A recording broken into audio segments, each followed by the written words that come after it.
আল্লাহ, আমি যে বিপদে ধৈর্য ধারণ করলাম এটার সওয়াব দিও, আর যা হারালাম তার চেয়ে ভালো কিছু দিয়ে বদল করে দিও। সুবহানাল্লাহ পড়ে।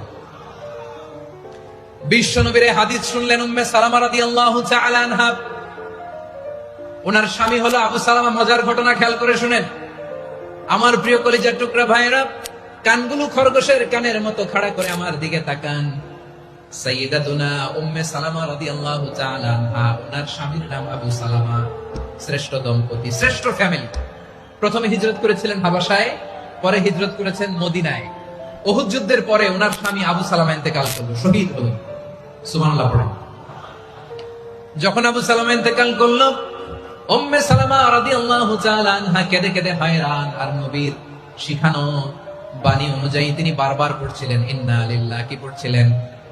কি হরমু এগুলো বলে নাই, কি বলছে? ইন্না লিল্লাহ।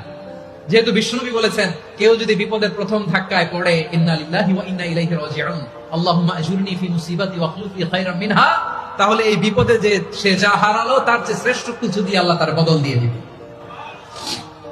এই হাদিস শুনে উম্মে সালামা রাদিয়াল্লাহু তাআলা আনহা ওনার প্রাণপ্রিয় স্বামী আবু সালামার ইন্তেকালের পরে চোখের পানি ছাড়ে আর পড়ে ইন্না লিল্লাহি ওয়া ইন্না ইলাইহি রাজিউন, আল্লাহুম্মা আজুরনি ফি মুসিবাতি ওয়া আখলুফ লি খায়রাম মিনহা।